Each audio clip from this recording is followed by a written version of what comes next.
parts of Scotland, but these should generally clear overnight. And then dry for many overnight into Friday morning, though thicker cloud could just give a few light showers across the central spine of the UK, and generally another mild night, 14 or 15 for many of us to start Friday morning.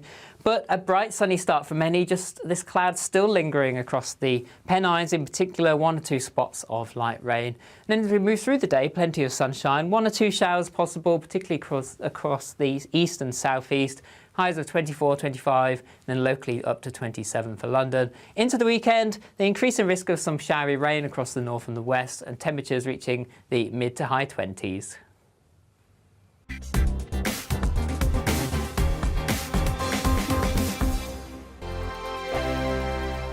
We are GB News. We're right across this great nation. On TV. On radio. On digital. Absolutely everywhere. We don't talk down to you. We embrace all voices with honest and civilised conversation.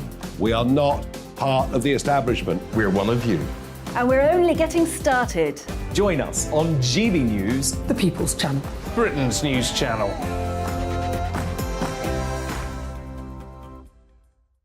Hi there, it's Stephen and Anne. At breakfast from 6 a.m, you'll always be caught up with everything you need to know, the latest headlines, opinions and debates. We'll bring you the good news and the bad, but most of all, we're here for you. Remember, send in your views and let us know what you would like us to talk about. That's because we're your news channel. And every morning at 6 a.m, it's breakfast on GB News. My name's Tom Harwood, and join me 9:30 a.m. every weekday for The Briefing, your one-stop shop for everything you need to know about what's going on in politics today. I wonder if this is a deal that might need to be like the biscuits in this factory, twice baked. Is there not an opportunity here to win out against the extremes? Tom Harwood, GB News. What are you going to do about it? Things should have been done differently, and they certainly are being done differently. Don't miss it. The Briefing with me, Tom Harwood, 9:30 Monday to Friday on GB News. Where would you like to go? Just take me to the studio, please, Matt. You know where you're going. I've got a show to do. Friday Night Feast on GB News, 7 p.m. And it's like nothing you've ever seen before. We take a different angle on the week's biggest news stories. The viewers and listeners set me some absolutely mad challenges to do. We tried to rehome a rescue dog. And yes, there's some other wacky stuff in there as well. I feel like I could take on the world. Well, that's that. Friday Night Feast with me, Patrick Christie's, every Friday, 7 till 9 p.m. on GB News. Be there.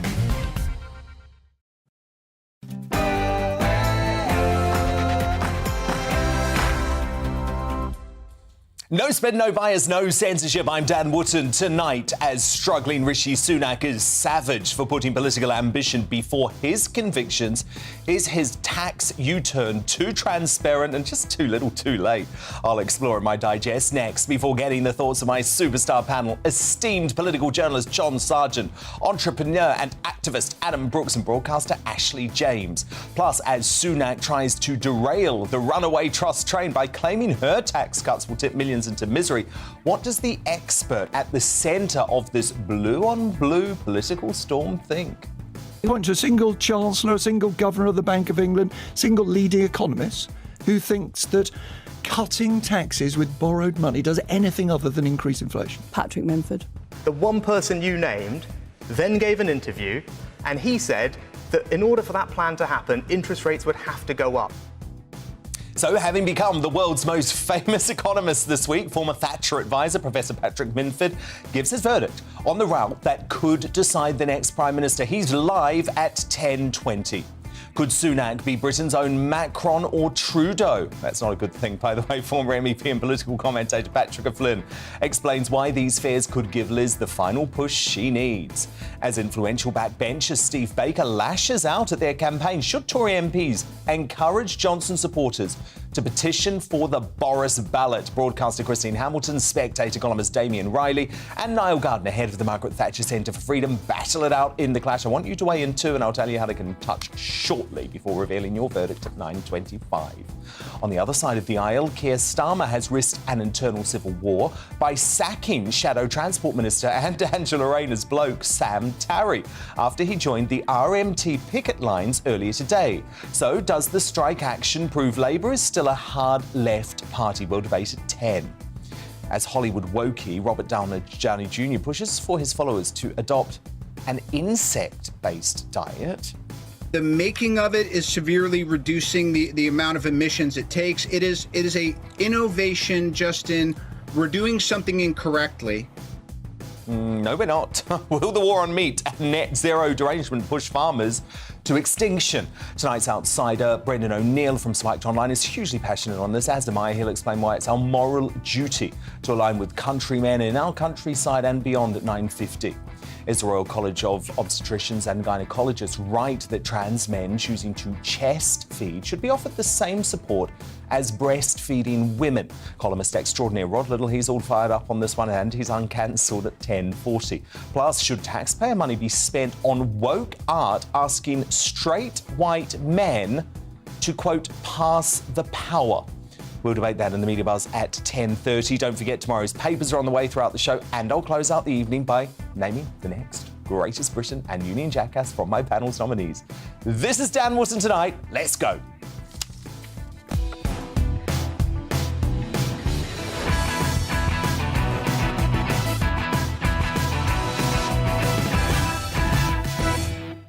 Just one thing first, though, and as we discussed last night, Fishy Rishi's Man of the People Act hasn't convinced anyone, certainly not the folk in that East London suburb of Walford, you know, the home of EastEnders.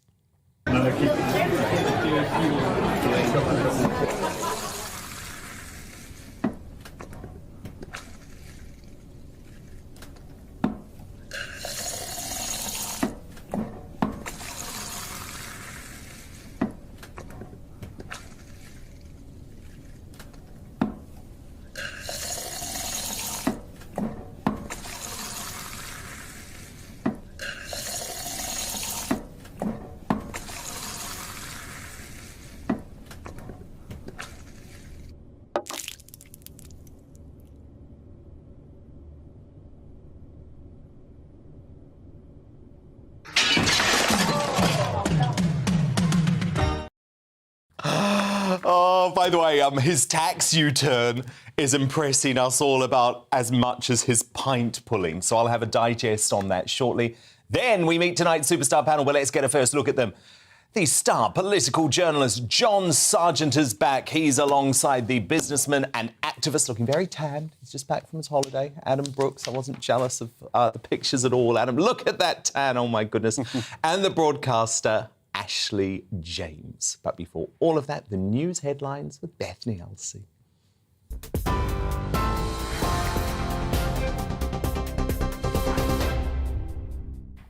Thanks, Dan. I am Bethany Elsey with the latest headlines on GB News.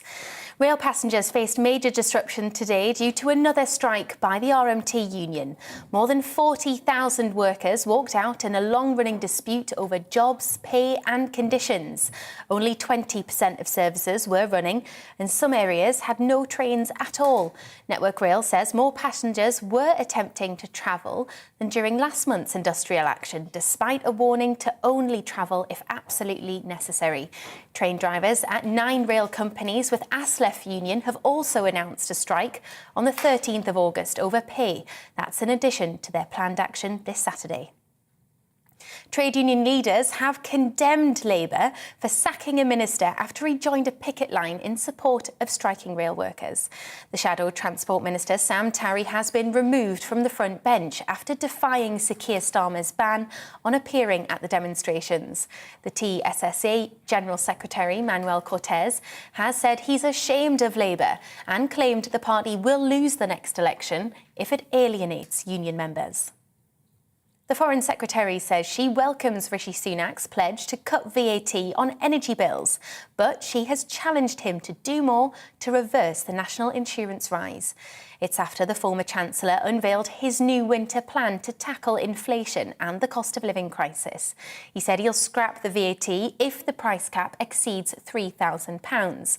Miss Truss's campaign declared the move a screeching U-turn, as throughout the Tory leadership contest, Mr Sunak repeatedly branded her tax-cutting plans as comforting fairy tales. I always argue my case in private, but follow collective cabinet responsibility. I was clear at the time we shouldn't have raised national insurance. We had a manifesto commitment not to. And we know that families are struggling across the country with the cost of living. That's why I want to reverse a rise to help families cope with the very difficult economic times that we face. And legal history will be made tomorrow when a Crown Court broadcasts the sentencing remarks in a criminal trial for the first time. The Old Bailey in central London is expected to become the first court in England and Wales to allow the live televised sentencing when the case of a convicted killer is heard. 25-year-old Ben Oliver pleaded guilty at an earlier hearing to the manslaughter of his grandfather, David Oliver, in South London. Only the judge will be filmed during sentencing, which is expected to be broadcast tomorrow morning.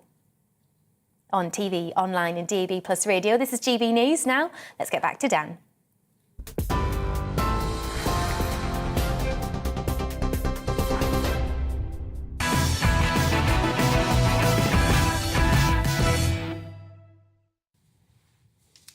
What's that I hear?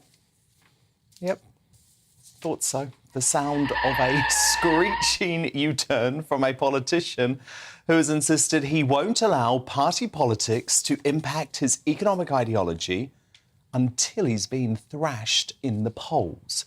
Fishy Rishi Sunak's pledge to cut VAT on energy bills might be the right policy, even though it's only limited to 1 year.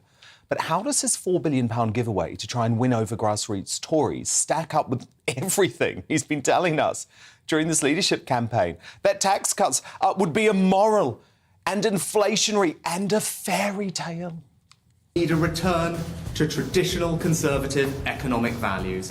And that means honesty and responsibility, not fairy tales. And I do believe that it is the wrong approach for the government at this moment to be borrowing an extra tens and tens and tens of billions of pounds. I've been very clear that not only do I think it's the wrong thing for the economy, I do also believe that it is immoral, because there is nothing noble or good about racking up bills on the country's credit card. Should we pay that bill ourselves, or do we put it on the country's credit card and pass the tab to our children and grandchildren to take care of? Now, I don't think that's right. I don't think it's responsible, and it's certainly not conservative, and that's what I wouldn't do as Prime Minister. What's more is that Number 10 insiders told the Daily Mail that Boris Johnson had tried to implement the policy to ease the burden on voters, but he was blocked by Sunak. A source told the newspaper Boris begged him to do it, but he wouldn't budge. It's astonishing that he's now claiming it as his own policy. Meanwhile, Sunak also pledged to tighten the rules on out-of-work benefits, with claimants needing to work 18 hours a week before they're able to cancel appointments at the job centre. Only issue is that the Work and Pension Secretary, Therese Coffey, who was also the Trust campaign chair, told allies that Sunak blocked her similar plan when he was Chancellor. That's according to Politico. Even The Spectator, where Sunak has many allies, is now turning against him. Financial columnist Matthew Lynn wrote today, Sunak's announcement is a sign of desperation. The Conservative Party's members have already chosen their next Prime Minister. Liz Truss is not way ahead in the polls because she is a fantastic speaker. She isn't, or because she connects with ordinary people. She doesn't. It is because she has correctly identified that putting taxes up to the highest level in 70 years was a terrible mistake. Boxed in by his record as Chancellor and as the person who put up those taxes, Sunak has been left hopelessly exposed. But VAT on energy? Really? In truth, this is a typical Rishi, a small and fiddly tax cut that won't make a huge amount of difference to anyone and which will be swallowed up by the rise in electricity bills anyway. It is a technocratic Treasury solution, the sort of move Gordon Brown might have come up with on a bad day. And then there was this from The Spectator's economics editor, Kate Andrews, who wrote, where Sunak is most vulnerable is in his claim that tax cuts are inherently inflationary, an accusation he's made of Truss's economic agenda many times. He's going to find himself getting into the weeds explaining why he thinks Truss's tax cuts are inflationary while his are benign. And the most likely outcome will be voters thinking the claim was exaggerated, that while there may be major risks associated with unfunded tax cuts, an inflationary spike isn't one of them. Perhaps this viral video from the Guido Fawkes website sums up Sunak's changing position on tax most perfectly. Taken I have to go back. I thank the Chancellor. You mentioned the election campaign. In that campaign, the opposition suggested that they would raise the rate of corporation tax in this country, a move that would damage jobs and growth. Could he confirm for the House now, is that still my policy, or will you start backing British businesses? What would that idealistic young backbencher now make of the fact he's attacking Truss for rightly refusing to hike corporation tax? Well, tonight, his leadership rival took advantage of his tax dilemma without resorting to unnecessary jibes. Well, I welcome the fact that he is now saying that we should cut taxes, because that's what we need to do. I'd like to see more. I'd like to see him commit to going and reversing the national insurance rise, because that national insurance rise has hit families in the pocket. I've been meeting families here in Romford. They want to see lower taxes for businesses, lower taxes for people, so that we can get our economy going, grow our economy and create the opportunities for the future. Wherever he goes from here, I'm afraid Fishy Rishi's tax U-turn is transparent and too little too late. To respond now, my superstar panel, political journalist John Sargent, businessman and activist Adam Brooks, and the broadcaster Ashley James. John Sargent, screeching U-turn this, how does he justify it? Well, that's it, and of course he doesn't appear to be around today, which is convenient. Whatever reason is given, but for goodness sake, when something like this happens, I don't think the alarms go off quickly enough. He should respond immediately, as they say in the spin business. Speed kills. Just reply quickly and make sure this doesn't grow and grow. It's been but he doesn't have an answer, does he?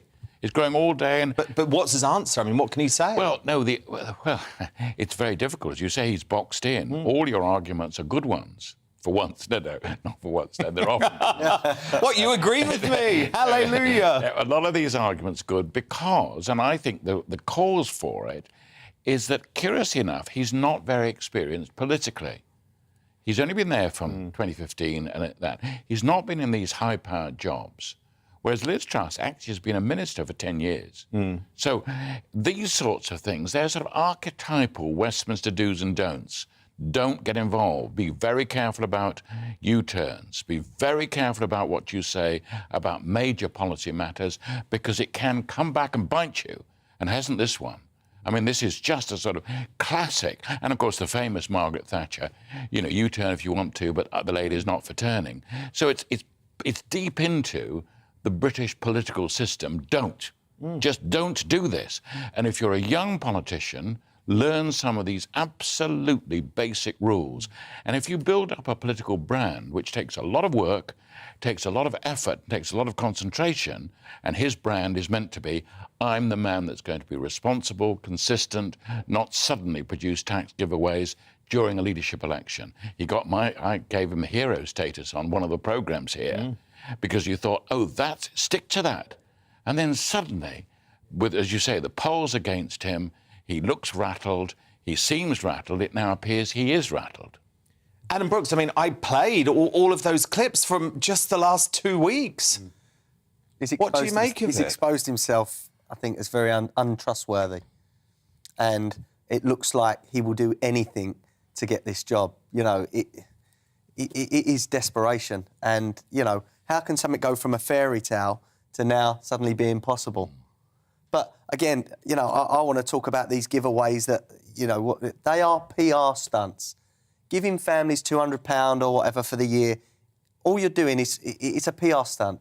People are either too far in debt for that to help, or they don't need that money. What he needs to do, and what Liz Truss needs to do, and I say this for my industry, they need to cut VAT. They need to take it off of energy bills, but that we need a lower VAT rate, and that will reduce prices for the consumer and help businesses that are struggling with cash flow. You know, that isn't inflationary. That's going to reduce prices. That's going to bring down inflation. So why VAT cuts across the board are not being spoke about, I do not know. And it's something that businesses are crying out for. Ashley James, what do you make of this screeching U-turn from Sunak? I mean, I think it's interesting to point out that Boris Johnson made U-turns all the time, but we are in a cost of living crisis and people are genuinely afraid and they're worried about the rise in costs.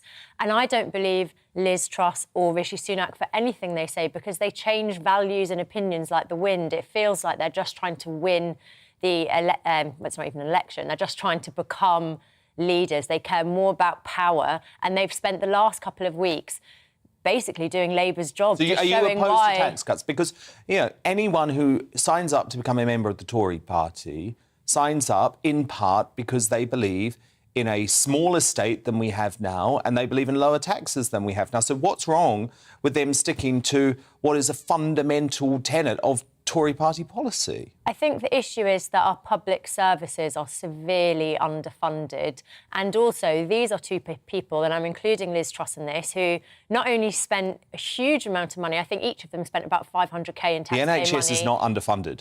I mean, they are getting more money than they've ever received. The problem is the money is not being spent right. And the whole system needs ripping up and starting again. But that I agree with. But you can't say our public services are severely underfunded. They're not. These are two people who voted against free school meals to poor children during the pandemic. They are people, Rishi Sunak cut universal credit by £20 a week for vulnerable families during the pandemic. They don't care about the cost of... didn't he? And then he took it away. And then he took it away. And they just don't care about ordinary people. I mean, John, and all I've seen is what actually has just pointed out one of the big issues, actually, that people over the course of the pandemic became so used to these massive government handouts that they just want this to continue forever. And isn't that Sunak's fault? Because he's saying now, he said during that BBC debate on Monday, we always knew this was the cost of lockdown. We always knew that this was the cost of the pandemic. No, actually, Rishi, you didn't tell folk. By the way, if you take this money now, if you take the extra 20 quid now, we're going to be paying it off for a generation to come. He didn't level with us during the pandemic. Well, I think the point about the pandemic was it was just such an extraordinary moment. And I personally do not blame the people. I think they were just so at sea as to what they should try to do that they felt the main thing to do is not just simply say we carry on as usual, which means that we don't borrow. No, you've got to borrow and you've got to fight, as you did, as we all, certainly our relatives did, in the Second World War. Because that is the comparison. I think it's amazing how people forget what an amazing shock it was when thousands of people are dying, where the scientists don't know if there's any solution to it, and nobody knows how long it will go on for. I know, but I know we disagree with you on this. You can talk about that in the first few weeks, John. But I'm sorry. It went on for a long time. Not after months and months. When they're still talking about introducing restrictions in December 2021, which, by the way, went completely against the science that we saw from South Africa. So I find it very ironic for Sunak to say now, we all signed up to this. I never signed up for it, and I was warning against the cost of lockdown. But if people feel there's available money to do all sorts of things, as they feel now, well, hold on, if you can reduce VAT, what about doing this? What about doing that? Once you get people into that mood, you've got to bring down expectations. You've got people to realise we're going into a very rough... We were never all in it together, because as we saw, they had money to hand to their mates to get rubbish PPE equipment that didn't even work. So it's not fair to blame ordinary people who followed the rules of lockdown. I'm not blaming ordinary people. I'm blaming Sunak. But you're suggesting that people are lazy for just wanting handouts. I'm blaming Sunak for encouraging a culture of handouts. So, by the way, I absolutely accept that when it came to someone like Adam, his business was decimated. The only way his business was going to survive was through government handouts. But I fundamentally, I know Adam does too, fundamentally question whether your business needed the level of limitations on it for so long. A lot of businesses did. This was the whole point. It was a blanket. A lot of businesses received money and they didn't need it. Yeah. Right? That's where it's And wrong. Look at this fraud. There's £8.8 billion worth of fraud. But Dan, also, by blanketly giving people money, it's what a Labour government would do. Yeah. What the Conservatives should be doing is helping the employers and helping the people that collect the taxes for them, right? So we can help the workers. It's just giving money away for nothing. Adam Brooks, John Sargent, Ashley James, my superstar panel, and they are here all night. But coming up, could Sunak prove to be a pound-shop Macron or Trudeau? Former MEP and political commentator Patrick O'Flynn explains why this fair could give Liz the final push she needs. He joins me at 9:40. But up next in the clash is senior backbench Tory MP Steve Baker slams the campaign. Should Tories support the grassroots members trying to get Boris on the leadership ballot? Broadcaster Christine Hamilton, Spectator columnist Damien Riley and former Margaret Thatcher aide Niall Gardner join me to do battle on that next. But I really want to know what you think about this too. Apparently 14,000 have now signed the Boris ballot. Maybe a couple of thousand of them aren't genuine members, but you're still talking about 12,000 members. It seems to be growing about 2,000 a day at the moment. So what do you think? Is this Boris ballot a good idea? Email me, dan@gbnews.uk. Tweet me using the handle @gbnews. Our poll running there too. I'll bring you the results in just a couple of minutes' time.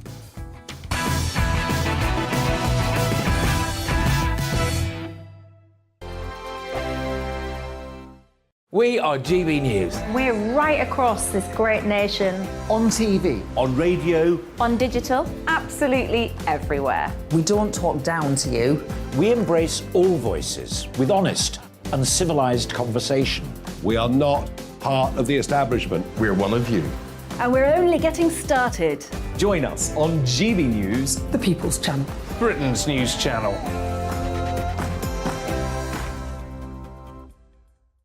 Hi there, it's Stephen and Anne. At breakfast from 6 a.m, you'll always be caught up with everything you need to know, the latest headlines, opinions and debates. We'll bring you the good news and the bad, but most of all, we're here for you. Remember, send in your views and let us know what you would like us to talk about. That's because we're your news channel. And every morning at 6 a.m, it's breakfast on GB News. My name's Tom Harwood and join me 9:30 a.m. every weekday for The Briefing, your one-stop shop for everything you need to know about what's going on in politics today. I wonder if this is a deal that might need to be like the biscuits in this factory, twice baked. Is there not an opportunity here to win out against the extremes? Tom Harwood, GB News. What are you going to do about it? Things should have been done differently, and they certainly are being done differently. Don't miss it. The Briefing with me, Tom Harwood, 9:30 Monday to Friday on GB News.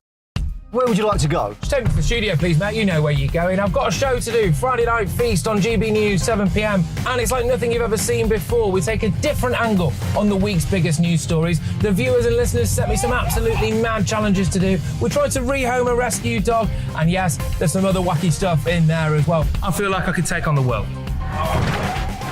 Well, that's that. Friday Night Feast with me, Patrick Christie's, every Friday, 7 till 9 p.m. on GB News. Be there.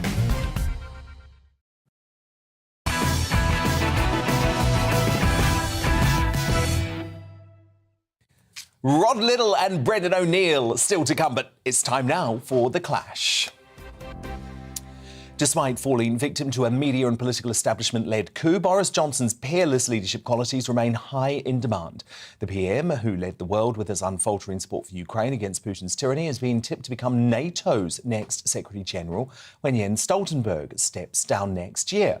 But could our Brexit-delivering leader have unfinished business in Downing Street? Well, the movement among grassroots Tories to bring back Boris is gaining momentum, with a petition demanding his name on the leadership ballot passing 14,000 members' signatures. Now, there has been some suggestions. Some of them aren't genuine Tory members, but the people behind the campaign say about 12,000 of them so far can be verified.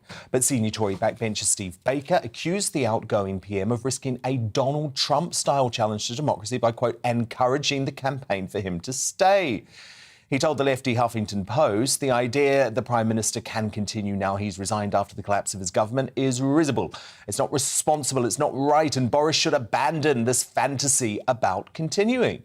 So what do you think? Should Tory MPs encourage Johnson supporters to petition to get Boris on the ballot? Let me know your thoughts by emailing dan@gbnews.uk. Tweet me @gbnews while you're there. And you can go vote in our poll too. The results shortly. But first, to do battle on this, I'm joined by the broadcaster Christine Hamilton, the Spectator columnist Damien Riley, and the former advisor to Margaret Thatcher, Niall Gardner. Now, Damien, you were on the show last week saying that you thought the Tory party had made a huge mistake by getting rid of Boris. The members are fighting back now. Yes, I think all power to them. I think an extremely good idea. You've got this incredible, unstoppable force of politics, this person who seems to connect effortlessly with people of all social classes up and down the country, somebody who is broad-minded, permissive, funny, able to see everything from a fresh perspective, a sort of inspirational leader, and you're throwing that out to swap it in for someone like Liz Truss, who I think is probably the Ed Miliband of Tory politics. Christine Hamilton, you completely disagree. Well, look, it's incredibly tempting. I mean, this is about the dullest, most uninspiring leadership campaign I've ever seen. No wonder Kate McCann fainted in the debate yesterday. Boredom, I should think. So the idea But she's of okay, Boris thank goodness, and we send her our best wishes. To inject some life into it is extremely tempting. I get that. But it's the MPs who got rid of him collectively. They're the ones who have caused this leadership election, Rishi Sunak in particular. And I think they're behaving like a cross between a kamikaze pilot and a load of lemmings. This process, this system is now in train, and it's just got to continue. Boris has lost the support and the confidence of his MPs, and they're the ones. They made this unbelievably boring and uninspiring bed, and the grassroots members now, unfortunately, have to lie in it. So I think it's actually deeply irresponsible if any Tory MPs do get behind this, because it's just destabilising. The Tory party has shot itself in the foot anyway by not going for Kemi Badenoch. I mean, can things get any worse? Yes, if Boris suddenly tries to intervene. So, yes, I understand why people want it. Of course, it would make things huge fun for everybody else, but it's just not on. Can't you understand from Tory party members' point of view, this isn't actually about fun. This is about democracy. From their point of view, actually less than 3 years ago, they voted this guy in with a landslide majority to deliver Brexit. He delivered Brexit. And a lot of these members, like me, by the way, feel that there was a relentless MSM campaign led by the BBC, led by Sky News, led by ITV News to get Boris out. And they feel like democracy has been undermined here, Niall, and they want the party to give them a voice, to give them a say on Boris. And whether it's pie in the sky or not, can't you understand why they feel that way? Well, Dan, thanks very much for having me on the show today. And I think that, firstly, the removal of Boris Johnson as Prime Minister was wrong, and I oppose that. I think it was a bad decision. I do have a lot of sympathy for those, grassroots members of the Conservative Party who want to have a say here. And I think there's nothing wrong with this idea of having a petition in support of Boris, and that is democracy in practice within the Conservative Party, I think. Having said that, I do think that the train has left the station in terms of the leadership contest. And you do have a battle between two very different politicians here. I mean, Liz Truss essentially is a Thatcherite politician. Rishi Sunak represents a sort of big government, high tax approach, very, very different from the policy prescriptions of Liz Truss here. And I would say that it is a clear-cut clash between different ideologies within the Conservative Party. That's good for the Conservatives to have, this kind of leadership contest. I don't think the Prime Minister has any intention of intervening. I've spoken to, a number of people close to the PM in the last, few weeks. None of them have indicated in any way that the Prime Minister is seeking to stay on as PM or seeking to cling on to power. And so, I don't think the story that we saw today in the Times today is accurate about the Prime Minister intending to stay on in power. In fact, I think if Liz Truss becomes a Prime Minister, she will defend the legacy of Boris Johnson with regard to British leadership on Ukraine, with regard to Brexit. Brexit will be safe in her hands. And I think that Boris Johnson certainly would be nervous about Rishi Sunak taking the reins of power in Downing Street, because that would be a very different kind of Conservative government. In fact, it may not even be a Conservative government at all. Yeah, and of course Truss didn't resign. I mean, Damien, what's so interesting is the establishment and the mainstream media again. They seem to want Boris to denounce this campaign, to come out publicly and give a speech and tell these grassroots Tories they're making a big mistake. Well, I'm sorry, why the hell should he? Is it not important for his legacy and his political future, given he still harbours ambitions one day to Churchill-style return to number 10? It's important for the public to see the groundswell of support in the party behind him, is it not? I mean, I agree with Niall. He's not saying he's going to rescind the resignation or anything like that, but I also don't believe he should denounce this petition as if these grassroots Tories are doing something wrong, because they're not. They're expressing their view. I think people like Steve Baker forget that the party exists for the members, not for the politicians. I think when you get politicians saying that they know better than the public, you go back into post-Brexit territory where the House of Commons was desperate not to deliver the will of the people. I think we keep being told that it can't happen, it's impossible to happen, but the processes can't be undone. But you saw the 1922 committee coming together very fast to change the rules so that there could be another leadership, a vote of confidence. The rules aren't set in stone for any of this stuff. If there's enough... Well, yes, and Christine Hamilton, the Daily Telegraph, who's been on this story right from the start, he is convinced there is a way through the Tory constitution to change the rules, a Boris ballot. I'm sorry, Dan, you broke up slightly, so I didn't fully hear your... Oh, no. And we've lost Christine just at that point. So, Niall, I'll put the same question to you. Christopher Hope says, actually, there is a way under the Tory party constitution for the rules to be changed. You just think we're too far into the leadership contest to do that? Yeah, I think we are, Dan, and I have great respect for Christopher Hope's writing and his analysis for this, and also have great respect for those among the Conservative grassroots who feel that it was absolutely wrong to remove Boris Johnson. But I don't see how a petition will actually change the leadership contest, and I think that's going to fundamentally move forward.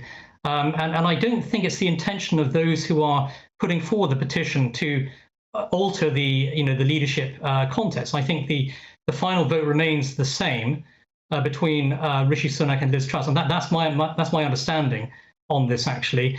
And also, Dan, to go back to a point you made earlier about Boris Johnson being potentially the next NATO Secretary General, I think that would be absolutely superb. Actually, I think that would be a natural fit for the Prime Minister. I think he would do a terrific job rallying the Transatlantic Alliance and the NATO alliance. And I think Boris would probably far prefer to be doing that, actually, than staying on in power and running a Conservative government whereby a great number of MPs didn't show a lot of respect for his leadership, including, it has to be said, Rishi Sunak, who knifed Boris in the back, and that was a striking betrayal, I think, of the Prime Minister.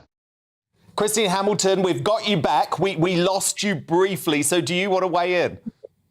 Well, I was just going to say the problem is that Boris Johnson has lost the support of his MPs, and the person who is leader of the party and therefore Prime Minister has to have the support in Parliament, and he doesn't have it. He's lost it. And whether that was the MSN or his own behaviour, let's not discuss that now, but he's lost it. So there's no way he can come back onto the ballot, in my view. And I think actually what Niall has just said, I think is absolutely right. Boris has got a big role to play on the international stage. And I was watching President Zelensky earlier today saying how much he valued Boris's role and how much he hoped that he would still remain part of the picture. And there you are. Boris has got a big role to play, but it's just not as Prime Minister. Damien, final word to you. Maybe I think that's complete nonsense, all of it. It would be so easy just to put his name on the ballot and see what happens. The sky wouldn't fall down, the world wouldn't come crashing apart at the seams. If he won it convincingly, the MPs would fall back into line.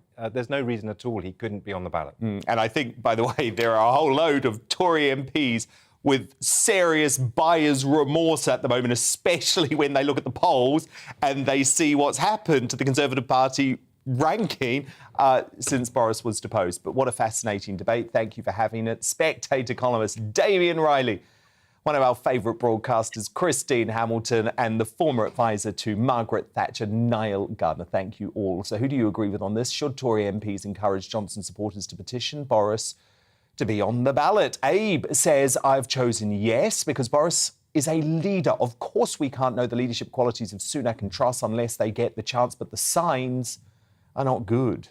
From Andrew, after Johnson's 2-year COVID fest, they still want him back. They deserve everything they get, but sadly, it will affect everyone as well. And Nicholas on email says, bring back Boris. He is the leader elected by the people. If the cronies don't like it, they can all do an Hannah Soubry and disappear. And your verdict is now in. 64% of you agree that Tory MPs should encourage Johnson supporters to petition for the Boris ballot. 36% of you say that they shouldn't. So right now, you all want the Boris ballot.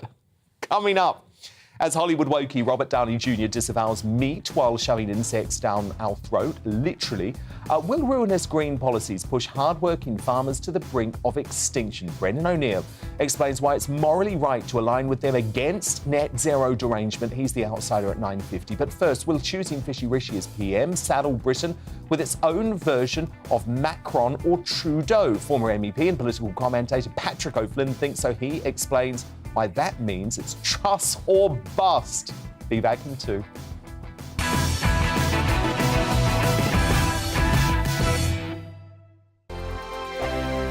We are GB News. We're right across this great nation.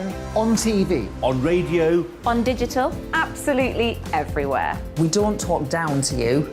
We embrace all voices with honest and civilised conversation. We are not part of the establishment. We're one of you. And we're only getting started. Join us on GB News, the People's Channel. Britain's news channel.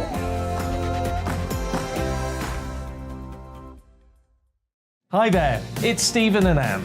At breakfast from 6 a.m, you'll always be caught up with everything you need to know, the latest headlines, opinions and debates. We'll bring you the good news and the bad, but most of all, we're here for you. Remember, send in your views and let us know what you would like us to talk about. That's because we're your news channel. And every morning at 6 a.m, it's breakfast on GB News. My name's Tom Harwood and join me 9:30 a.m. every weekday for The Briefing, your one-stop shop for everything you need to know about what's going on in politics today. I wonder if this is a deal that might need to be like the biscuits in this factory, twice baked. Is there not an opportunity here to win out against the extremes? Tom Harwood, GB News. What are you going to do about it? Things should have been done differently, and they certainly are being done differently. Don't miss it. The Briefing with me, Tom Harwood, 9:30 Monday to Friday on GB News. Where would you like to go? Just take me to the studio, please, mate. You know where you're going. I've got a show to do. Friday Night Feast on GB News, 7 p.m. And it's like nothing you've ever seen before. We take a different angle on the week's biggest news stories. The viewers and listeners set me some absolutely mad challenges to do. We tried to rehome a rescue dog. And yes, there's some other wacky stuff in there as well. I feel like I could take on the world. Well, that's that. Friday Night Feast with me, Patrick Christie's, every Friday, 7 till 9 p.m. on GB News. Be there.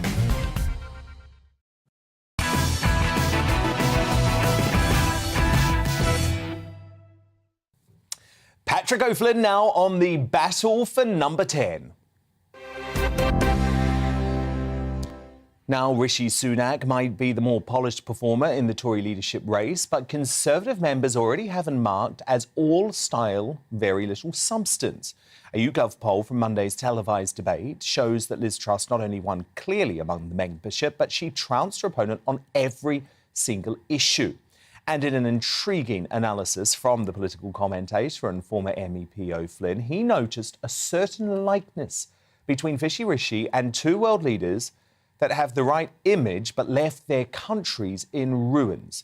Noting that, quote, clever and presentable Sunak has crucially failed to deliver an assertion of national sovereignty, Patrick wrote for Spiked Online, the idea that Britain is crying out for its own version of Emmanuel Macron or Justin Trudeau was surely tested to destruction by Chuka Umunna and Rory Stewart not so long ago.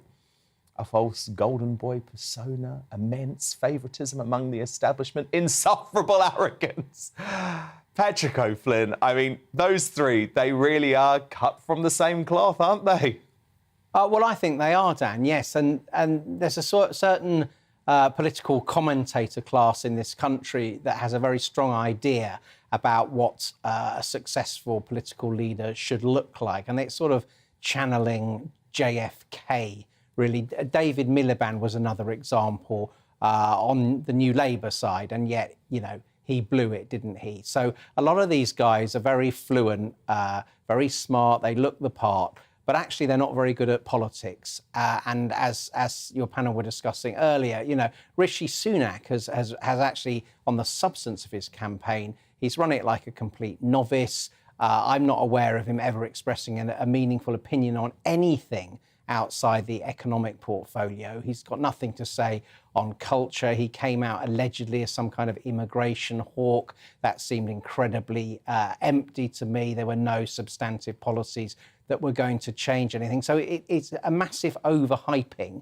And I think with Rishi, he's fallen for his own propaganda in the last few months.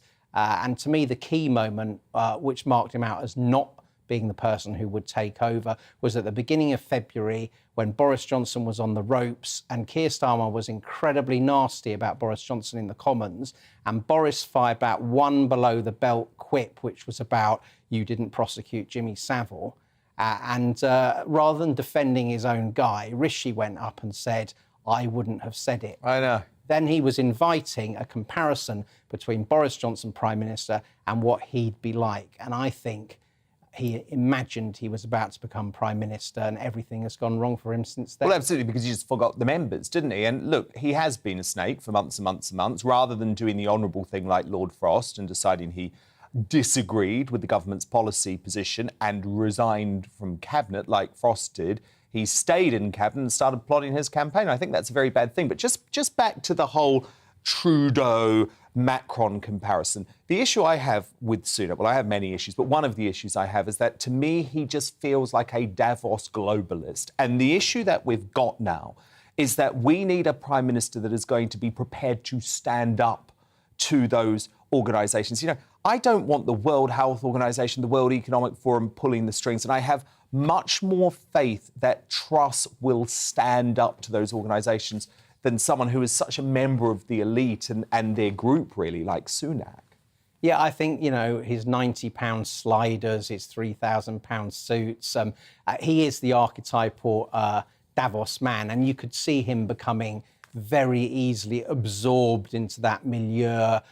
You know, it came as a shock to some of us that he was holding a US green card, for example, during part of his time as Chancellor of the Exchequer, not setting aside his family's issues with his wife's non-dom status.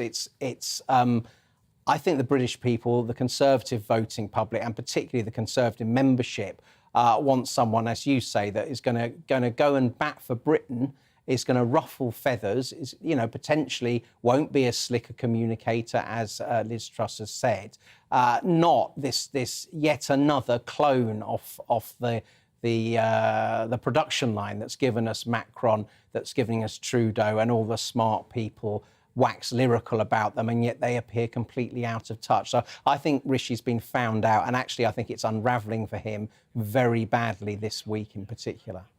And you're now coming around to the idea of Liz Truss. We have to be honest, though, Patrick, you weren't enthusiastic to begin with. And you say there are certain policy positions that she needs to go further on. For example, pulling the UK out of the European Court of Human Rights, which she's flirted with without actually committing to. Yes, I mean, I was, to get things straight, a big, and still am, a really big fan of Kemi Badenoch, who I thought offered a potential complete rebirth of conservatism in this country. But Kemi's out now. So of the two, it seems to me that Liz Truss, she was a Remainer. I debated against her in the referendum. But in the last 6 years, 6 years or so, she's got her shoulder to the wheel on Brexit. She's been as good as her word, you know, pushing the EU on the Northern Ireland Protocol, unlike Rishi, who I'm told was frustrating that process behind the scenes. On European Court of Human Rights, I would absolutely like to see a pledge that will bail out of that. But I think she says she's more results-orientated. She will make the Rwanda removals scheme work, she says. and that this would be one option to make it work. So hopefully she's saying if she can find another way, she will, but is definitely prepared to do this, and that the most important thing to her is that we do have sovereignty over our asylum system. So I'm more encouraged by the positions she's taken on Brexit and on asylum reform. Patrick O'Flynn, great analysis. Thank you so much for being here tonight. Pleasure. Coming up, Keir Starmer has sparked a civil war by sacking Angela Rayner's fella, Sam Tarry, as Shadow Transport Minister after joining RMT picket lines today. Has this debacle proven the hard left is still in control of the Labour Party? We'll debate that after 10.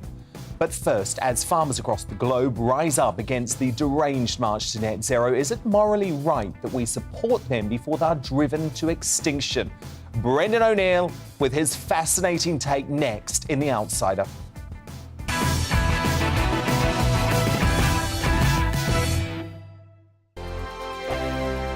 We are GB News. We're right across this great nation. On TV. On radio. On digital. Absolutely everywhere. We don't talk down to you. We embrace all voices with honest and civilised conversation.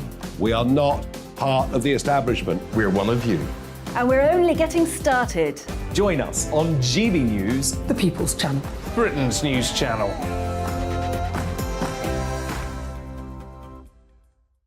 Hi there, it's Stephen and Anne.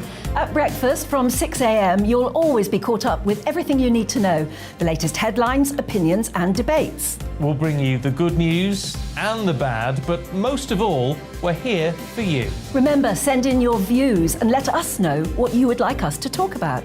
That's because we're your news channel. And every morning at 6 a.m, it's breakfast on GB News. My name's Tom Harwood and join me 9:30 a.m. every weekday for The Briefing, your one-stop shop for everything you need to know about what's going on in politics today. I wonder if this is a deal that might need to be like the biscuits in this factory, twice baked. Is there not an opportunity here to win out against the extremes? Tom Harwood, GB News. What are you going to do about it? Things should have been done differently, and they certainly are being done differently. Don't miss it. The Briefing with me, Tom Harwood, 9:30 Monday to Friday on GB News. Where would you like to go? Just take me to the studio, please, mate. You know where you're going. I've got a show to do. Friday Night Feast on GB News, 7 p.m. And it's like nothing you've ever seen before. We take a different angle on the week's biggest news stories. The viewers and listeners set me some absolutely mad challenges to do. We tried to rehome a rescue dog. And yes, there's some other wacky stuff in there as well. I feel like I could take on the world. Well, that's that. Friday Night Feast with me, Patrick Christie's, every Friday, 7 till 9 p.m. on GB News. Be there.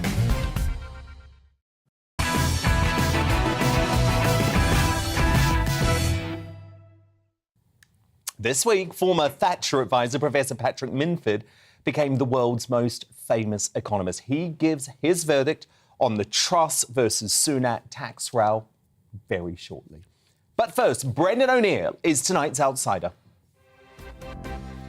And destructive green ideology has become so unhinged that we're now being nudged to stop eating meat and are being told that eating bug protein, actual insects, we're being told that's normal. Here's Hollywood wokester Robert Downey Jr. shoving it down our throats, literally. Look. This is a powder derived from the mealworm, and it's a insect protein just been approved by the EU for human consumption. The making of it is severely reducing the amount of emissions it takes. It is a innovation just in we're doing something incorrectly. If we make this switch, it's a huge intervention. No thanks. Pushing a nonsensical green agenda in the name of unevidenced climate change alarmism isn't just a fad among millionaire Hollywood actors, though. The net zero derangement has spread across the globe as green ideologues in government put cutting emissions ahead of humanity's very basic necessities like making food for us to eat. But farmers are fighting back, fighting for their livelihoods and fighting for us, actually. In the Netherlands, they've been rebelling for weeks after their government committed itself to cutting its nitrogen emissions in half by 2030, crippling farmers' ability to make a living and produce the food the country needs. In Sri Lanka, of course, the organic-obsessed regime was overthrown by its starving and impoverished citizens after a blanket ban on chemical fertilizer imports caused domestic rice production to collapse while prices doubled. Brendan O'Neill, this is such a disturbing situation going on around the world. It's not being discussed. And of course, you've got the macro and you've got the micro. So can we just start with the micro? Why is Robert Downey Jr. going on one of America's biggest chat shows and trying to tell us we should stop eating meat and start eating insects? Because I'm seeing this from the elite and from the establishment almost constantly, Brendan. We are being nudged towards starting to eat insects as a staple food, and I don't want to. No, and you're not the only one. I mean, they've gone completely insane. What we have at the moment is very, very rich people and very powerful people making suggestions like the rest of you should eat bugs, the rest of you should eat mealworm and insects. That's what will help to save the planet. So you have these people in their mansions or in their huge parliamentary buildings looking down their noses at the masses across the world and saying, let them eat insects. I mean, that's literally what some of them are saying.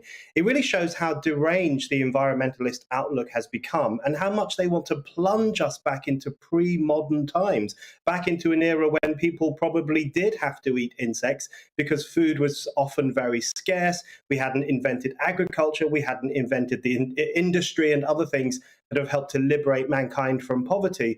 So they really do want to push us back to that old era in which we were basically scavengers, just about getting enough to eat. And they want to move us away from what we've developed over the past 200 years, which is a modern society that can feed billions of people. We have to defend modernity against these backward, wealthy idiots.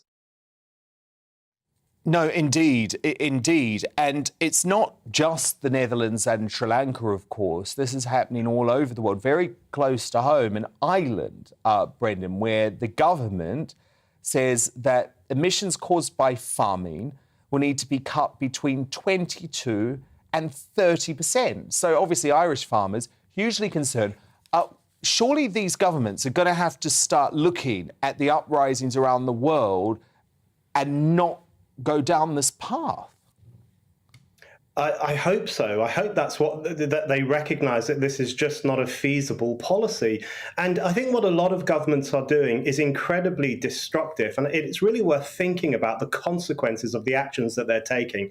So as you say, we've seen it in Sri Lanka already, where the embrace of organic farming and the ban on importing fertiliser led to an extraordinary downturn in crop production and food production. And that's why people have revolted very bravely, in my view, against that government.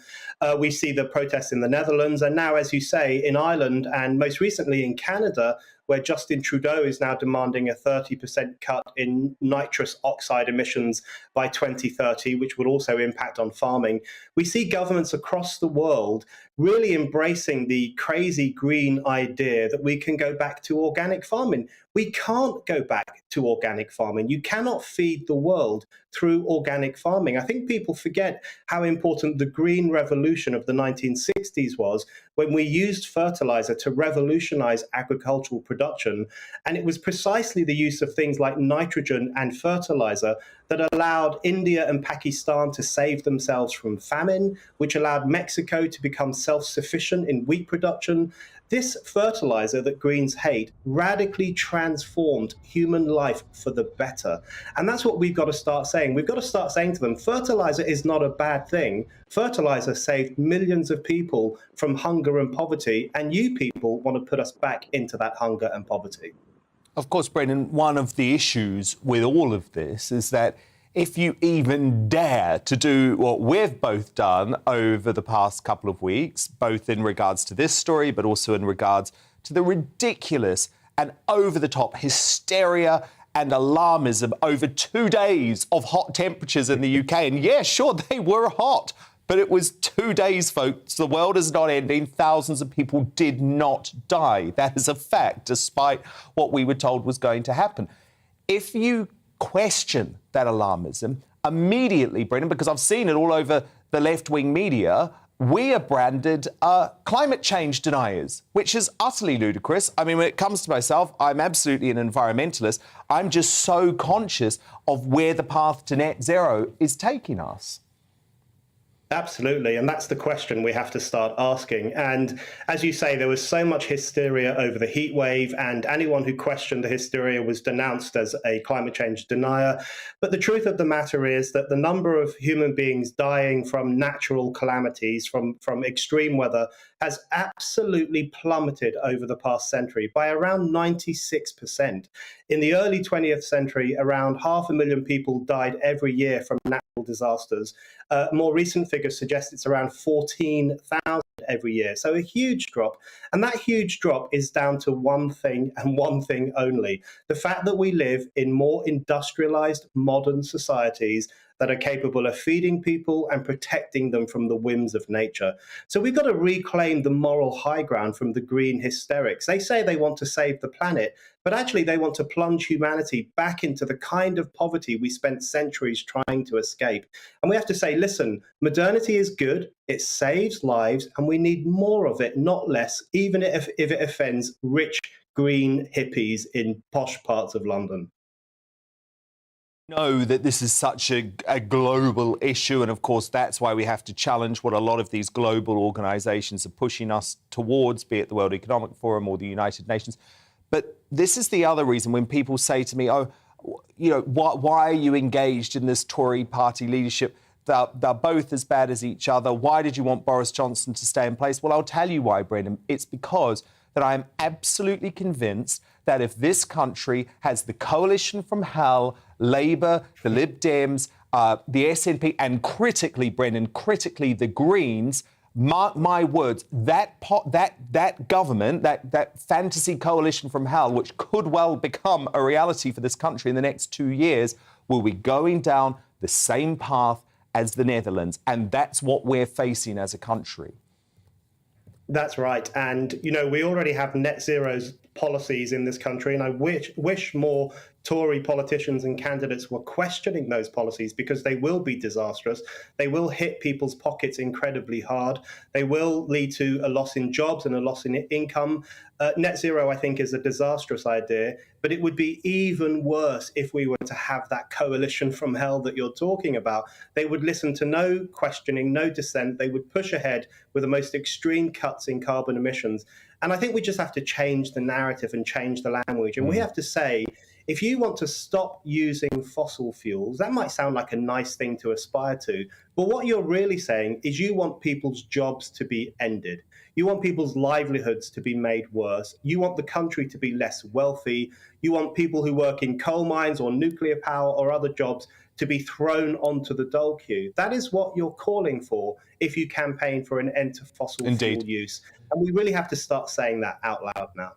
Indeed. And Brendan, I just have to say, before you go, I was very honoured to appear on your show this week, The Brendan O'Neill Show, which is a podcast. You can download it wherever you get your podcasts. We had a really fascinating conversation specifically around what leaders like Ardern did and the inhumanity of the lockdowns. I've had so much amazing feedback, Brendan, as a result of that conversation. So if you want to check it out, The Brendan O'Neill Show, wherever you listen to your podcast. Brendan, thank you. Thanks, Dan.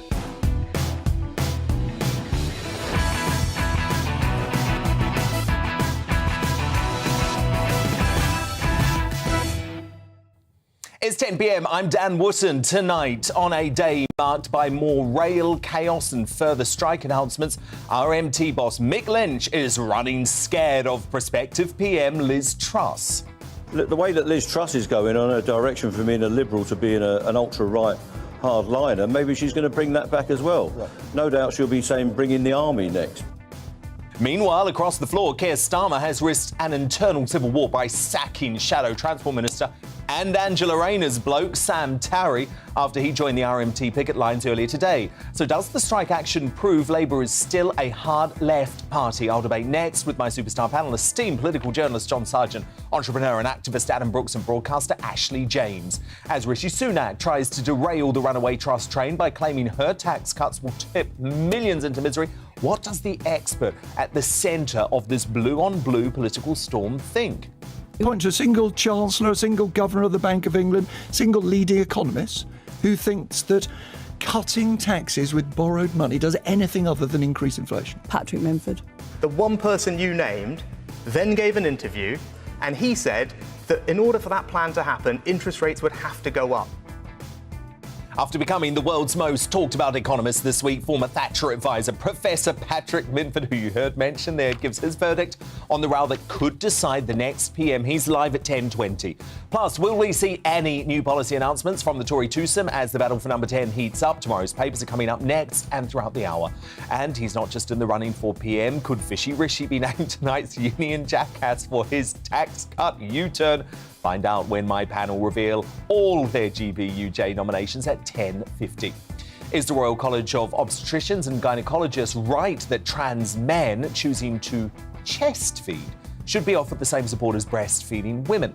Columnist Rod Liddell is uncancelled and raring to go on that at 10:40. Plus, should taxpayer money have been spent on woke art, asking straight white men to, quote, pass the power? We'll debate in the Media Buzz at 10:30. But before all of that, the news with Bethany Elsey.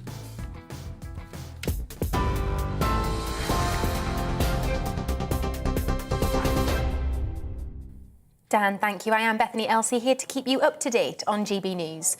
Rail passengers faced major disruption today due to another strike by the RMT union. More than 40,000 workers walked out in a long-running dispute over jobs, pay and conditions. Only 20% of services were running and some areas had no trains all day. Network Rail says more passengers were attempting to travel than during last month's industrial action, despite a warning to only travel if absolutely necessary. Train drivers at 9 rail companies with ASLEF union have also announced a strike on the 13th of August over pay. That's in addition to their planned action this Saturday. Trade union leaders have condemned Labour for sacking a minister after he joined a picket line in support of the rail workers. The Shadow Transport Minister, Sam Tarry, has been removed from the front bench after defying Sir Keir Starmer's ban on appearing at the demonstrations. Well, the TSSA Union General Secretary Manuel Cortez has said he's ashamed of Labour and claimed the party will lose the next election if it alienates union members. The Foreign Secretary says she welcomes Rishi Sunak's pledge to cut VAT on energy bills, but she's challenged him to do more to reverse the national insurance rise. It's after the former Chancellor unveiled his new winter plan to tackle inflation and the cost of living crisis. He said he'll scrap the VAT if the price cap exceeds £3,000. Miss Truss's campaign declared the move a screeching U-turn, as throughout the Tory leadership contest, Mr Sunak repeatedly branded her tax-cutting plans as comforting fairy tales. I always argue my case in private, but follow collective cabinet responsibility. I was clear at the time we shouldn't have raised national insurance. We had a manifesto commitment not to, and we know that families are struggling across the country with the cost of living. That's why I want to reverse a rise to help families cope with the very difficult economic times that we face. Legal history will be made tomorrow when a Crown Court broadcasts the sentencing remarks in a criminal trial for the first time. The Old Bailey in central London is expected to become the first court in England and Wales to allow the live televised sentencing when the case of a convicted killer is heard. 25-year-old Ben Oliver pleaded guilty at an earlier hearing of the manslaughter of his grandfather, David Oliver, in South London.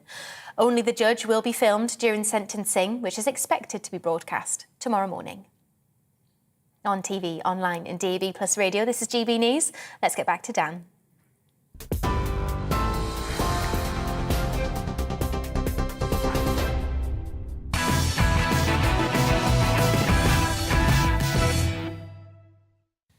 Tomorrow's news tonight now in our Media Buzz, just one front page so far, and it's the Metro, which tells us to forget dry January because this month is set to be the UK's driest since July 1911, and the all-time record could yet to be broken. My superstar panel back with me now. The esteemed political journalist John Sargent, the businessman and activist Adam Brooks, and the broadcaster Ashley James. Breaking tonight, Labour's Keir Starmer has sacked the Shadow Transport Minister Sam Tarry. the boyfriend of his deputy, Angela Rayner. Awkward. Tensions in an already divided party were raised today when Tory openly defied his leader's warnings and joined striking workers on the picket lines. The Labour front bench had come out in support of the RMT during this interview with the BBC. Keir Starmer's job is not to be here. I am here as the Shadow Transport Minister, backing transport workers who are on strike. Should Keir Starmer be here? I think any Labour MP or Labour Party member, the 500,000 of us across this country, will have absolute solidarity with striking workers, whether they be doctors, whether they be teachers, whether they be people in the postal sector. This evening, a Labour spokesperson claimed Tory was only dismissed for making a rogue media appearance. They said the Labour Party will always stand up for working people fighting for better pay, terms and conditions at work. This isn't about appearing on a picket line. Members of the front bench signed up to collective responsibility. That includes media appearances being approved and speaking to agreed front bench positions. That statement is fooling no one, though, with The Guardian's socialist pipsqueak Owen Jones branding Starmer, quote, a liar, a con man and a joke for reluctantly doing the bare minimum to prove Labour is on the side of hard-working Brits being held hostage by the unions. By contrast, the lion-hearted Liz Truss today aligned herself with frazzled commuters who learnt just a few hours ago they will face more chaos after 9 rail companies elected to strike on August the 13th by promising a set of Thatcheresque policies to derail union power. I'm on the side of hard-working people who need to get into work every day and use the trains.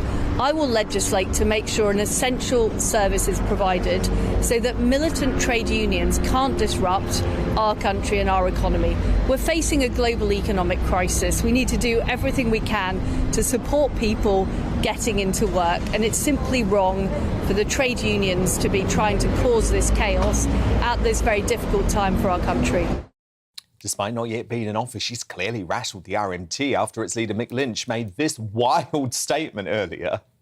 But we've come from that place. I was at the Toll Puddle Martyrs Festival last week where we were deporting trade unionists.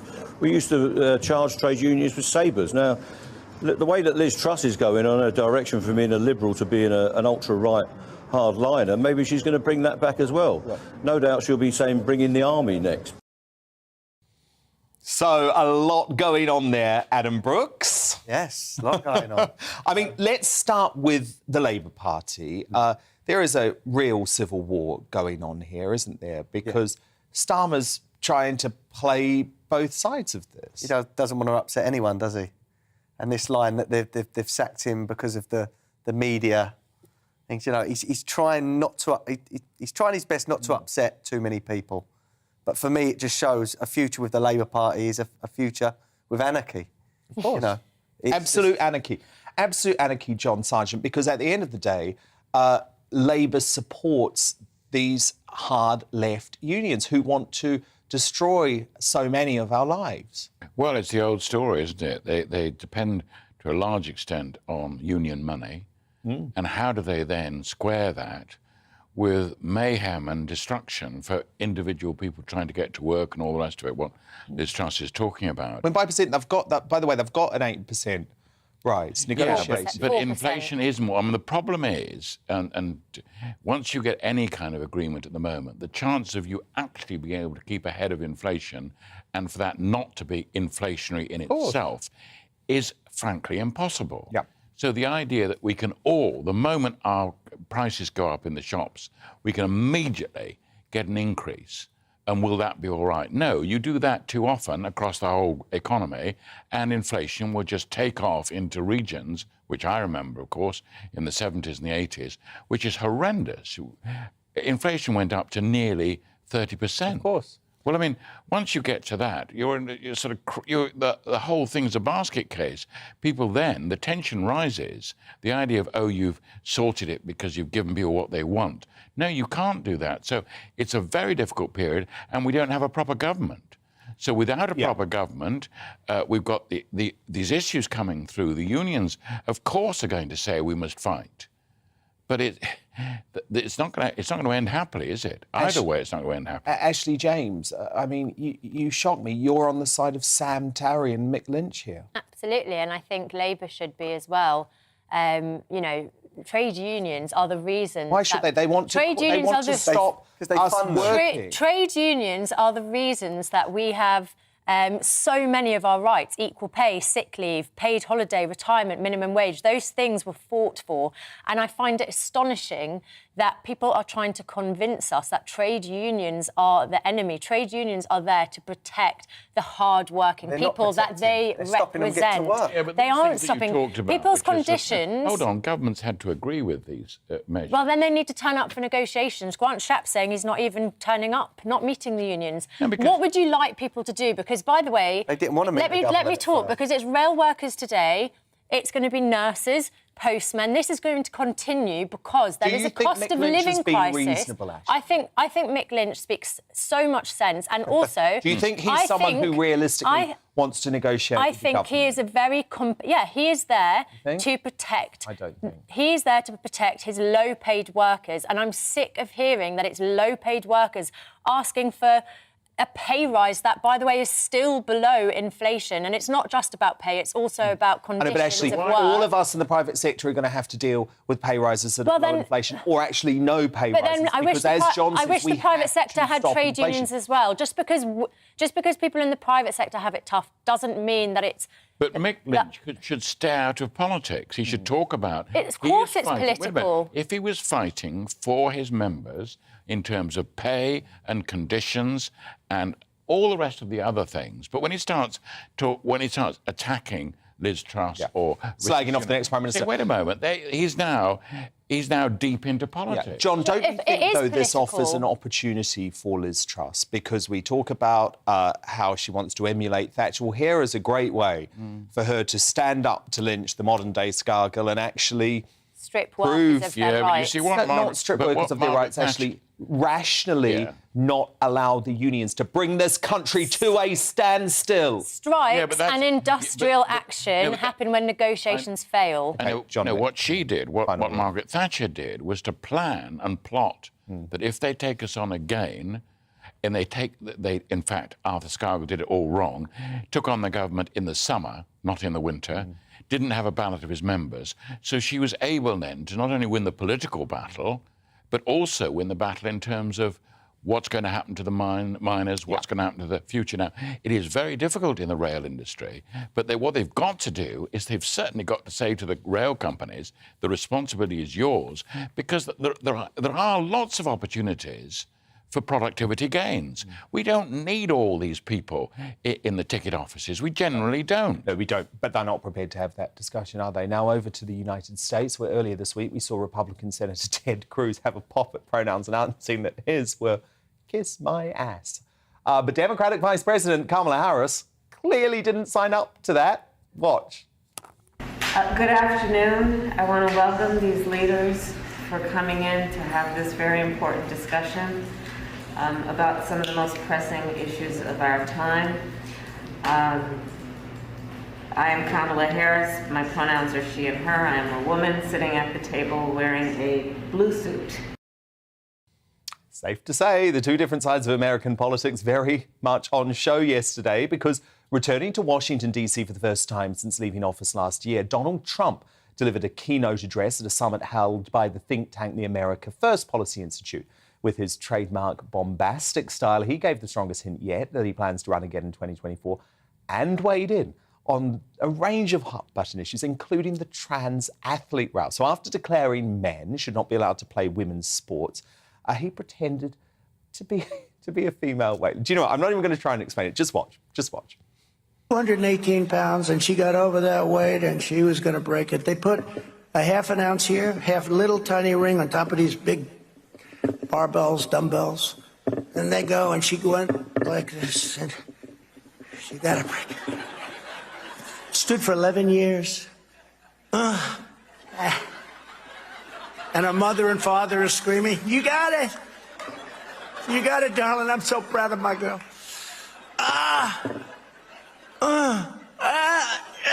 Well, she couldn't do it.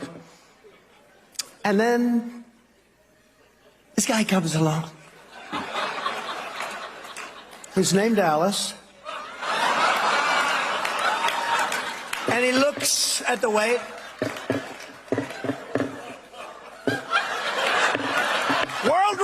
World record. We could have put another couple of 100 pounds on. I think he would have lifted her.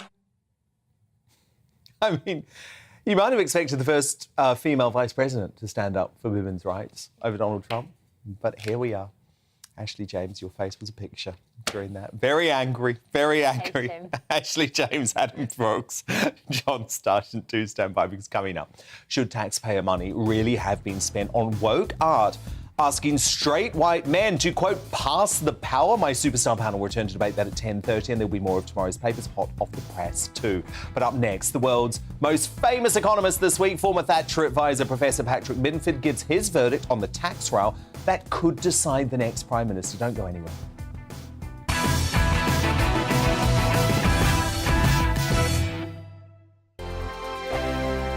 We are GB News. We're right across this great nation. On TV. On radio. On digital. Absolutely everywhere. We don't talk down to you. We embrace all voices with honest and civilised conversation. We are not part of the establishment. We're one of you. And we're only getting started. Join us on GB News, the People's Channel. Britain's news channel.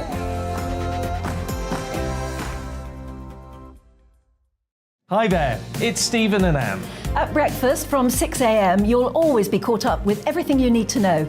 The latest headlines, opinions and debates. We'll bring you the good news and the bad, but most of all, we're here for you. Remember, send in your views and let us know what you would like us to talk about. That's because we're your news channel. And every morning at 6 a.m, it's breakfast on GB News. My name's Tom Harwood and join me 9:30 a.m. every weekday for The Briefing, your one-stop shop for everything you need to know about what's going on in politics today. I wonder if this is a deal that might need to be like the biscuits in this factory, twice baked. Is there not an opportunity here to win out against the extremes? Tom Harwood, GB News. What are you going to do about it? Things should have been done differently, and they certainly are being done differently. Don't miss it. The Briefing with me, Tom Harwood, 9:30 Monday to Friday on GB News. Where would you like to go? Just take me to the studio, please, Matt. You know where you're going. I've got a show to do. Friday Night Feast on GB News, 7 p.m. And it's like nothing you've ever seen before. We take a different angle on the week's biggest news stories. The viewers and listeners set me some absolutely mad challenges to do. We tried to rehome a rescue dog. And yes, there's some other wacky stuff in there as well. I feel like I could take on the world. Well, that's that. Friday Night Feast with me, Patrick Christie's, every Friday, 7 till 9 p.m. on GB News. Be there.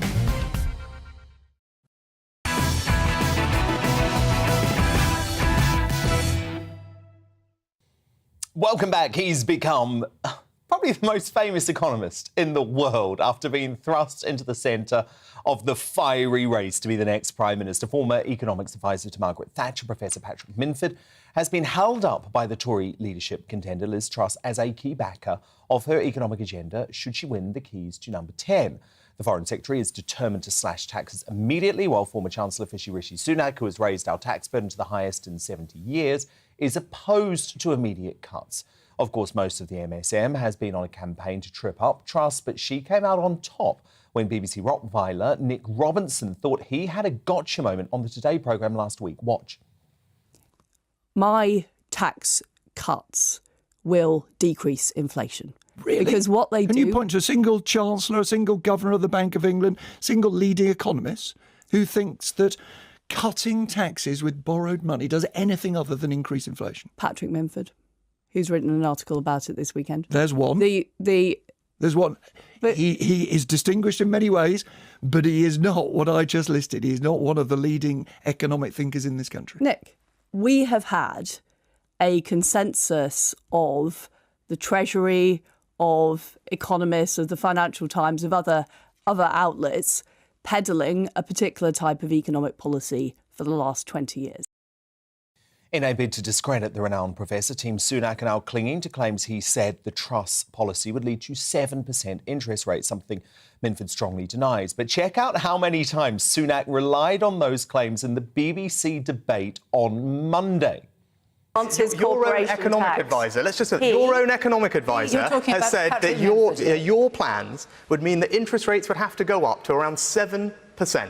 I don't believe this negative, declinist language. It's your own that we're economic hearing. advisor, Liz. It's not mine. It's your own advisor. The one person you named then gave an interview. This is the person that you named, not me, not my words. his words, and he said that in order for that plan to happen, interest rates would have to go up. He actually described it as a good thing. Well, the Iron Lady's trusted former economic advisor and professor of applied economics at Cardiff Business School, Professor Minford, is here now to set the record straight. Professor, so you have been thrust right into the midst of this political debate this week. Who's telling the truth? Who was telling the truth on Monday night, Sunak or Truss? Well, Liz Truss, of course. I mean, this claim of Rishi Sunak's was completely wrong. I mean, I never said this at all. I was badly misquoted by a Times journalist, and I wrote a letter to the Times saying that, of course, this is not my views at all. And so, in fact, I think that interest rates will have to go up, of course, but I think something of the order of 3%. And I think the reason that Liz Truss is right is because it's sensible to have fiscal policy, as we call it, be expansionary at a time like this when recession threatens, and that having a more expansionary government spending and tax stance, which is what she's advocating for now, it means that the economy will be protected from recession, which frees up the Bank of England to be as tough as it needs to be. And everybody knows, therefore, that it will get on top of inflation, and that will moderate people's behavior and keep inflation under control. So, in fact, Liz Truss is completely right to berate the Treasury for the way it's been conducting affairs, and I think that's made it difficult for the Bank of England to do its job on inflation, actually.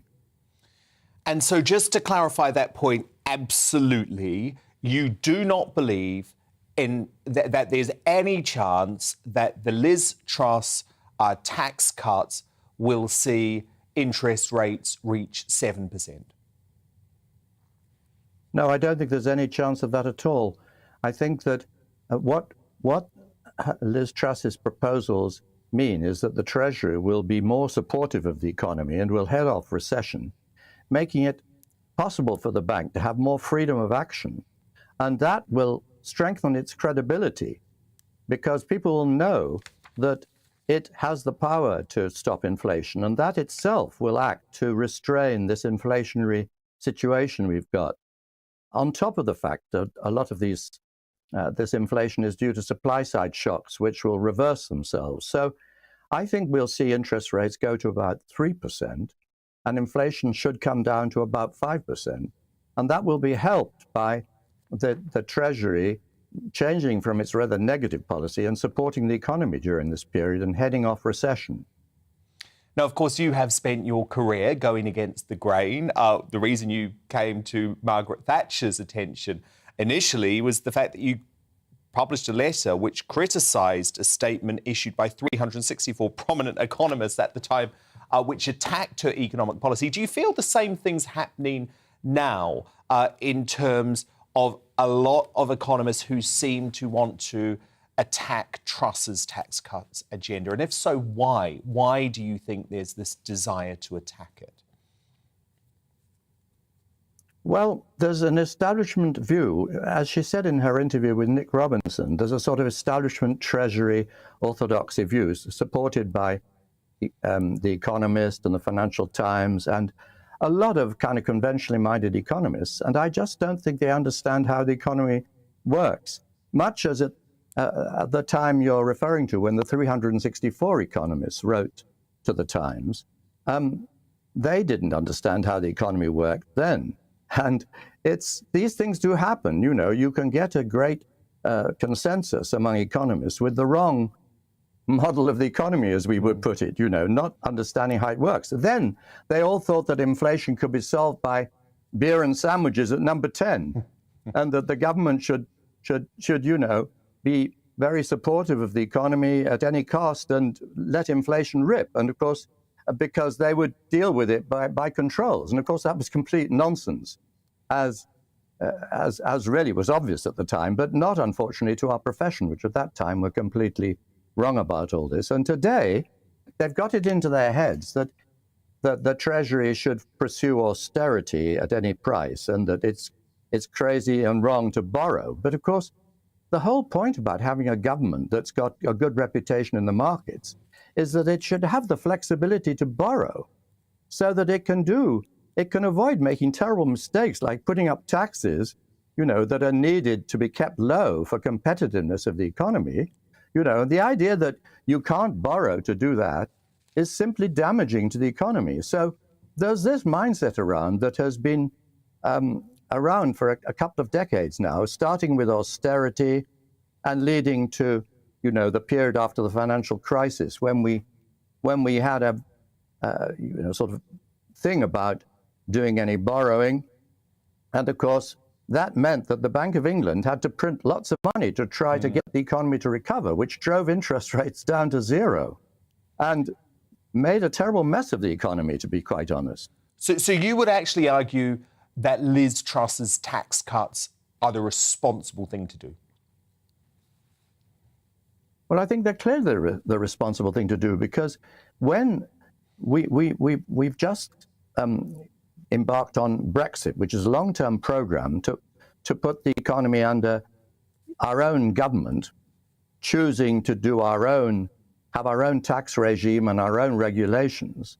And we really need to get off on the right foot with that and make sure that the economy is competitive in the world. And that means keeping taxes low.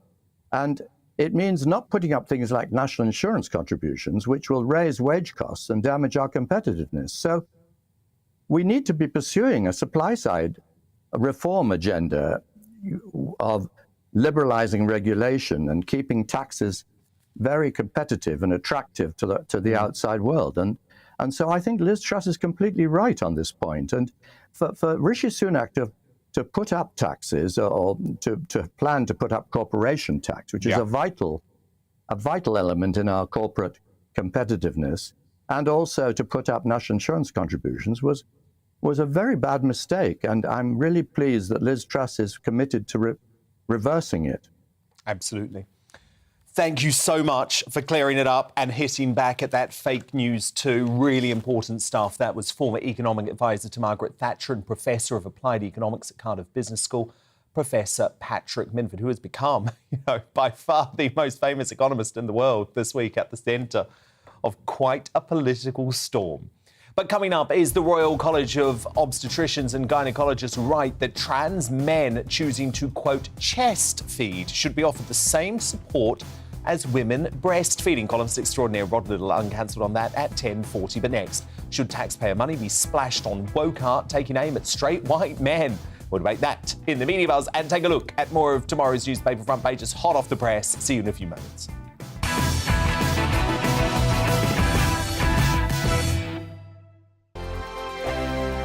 We are GB News. We're right across this great nation. On TV. On radio. On digital. Absolutely everywhere. We don't talk down to you. We embrace all voices with honest and civilised conversation. We are not part of the establishment. We're one of you. And we're only getting started. Join us on GB News, the People's Channel. Britain's news channel.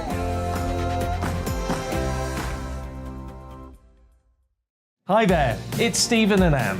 At breakfast from 6 a.m, you'll always be caught up with everything you need to know, the latest headlines, opinions and debates. We'll bring you the good news and the bad, but most of all, we're here for you. Remember, send in your views and let us know what you would like us to talk about.